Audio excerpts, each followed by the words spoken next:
Il existe un moment dans la vie où la gentillesse devient une cage. Non parce qu'elle est mauvaise, mais parce qu'elle est donnée sans limite. Cette histoire commence dans un petit village où tout le monde se connaissait. Et tout le monde connaissait Elias. Elias avait une réputation. Il ne refusait jamais. Besoin d'aide à l'aube, Elias venait. Besoin d'écoute la nuit, Elias restait. Besoin de temps, d'énergie, de patience, il donnait. On l'appelait bon, on l'appelait généreux. Mais personne ne demandait comment allait Elias. Personne ne voyait le jardin en lui. Autrefois fleuri, autrefois vivant, aujourd'hui desséché. Elias croyait une chose, si j'arrête d'aider, je n'existerai plus.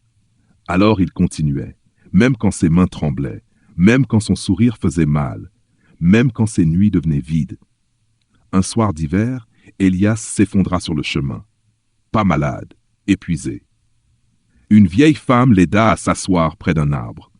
Elle ne parla pas tout de suite, elle écouta. Puis elle demanda « Qui prend soin de toi ?» Elias resta figé. « Personne, » murmura-t-il. Elle hocha la tête. « Alors pourquoi t'étonnes-tu de te faner ?» Elle montra l'arbre. « Cet arbre donne de l'ombre, dit-elle, mais pas toute la journée. Il se repose.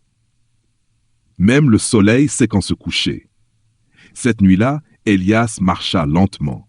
Pour la première fois, il sentit sa fatigue. Pas seulement physique, mais intérieure.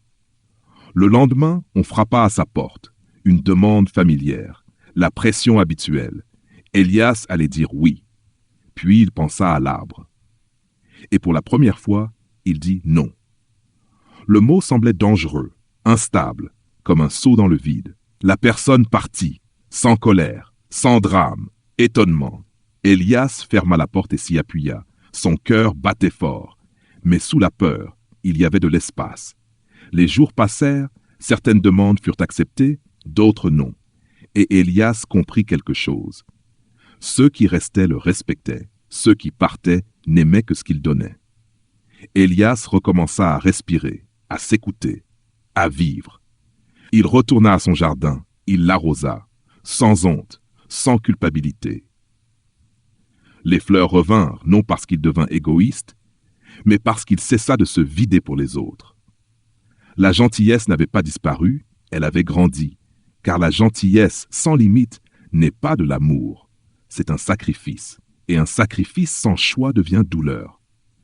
Si tu te sens vidé, si ta bonté te pèse, si ton cœur est fatigué d'être toujours disponible, apprends à dire non, avec amour. Même les âmes les plus généreuses ont besoin de repos.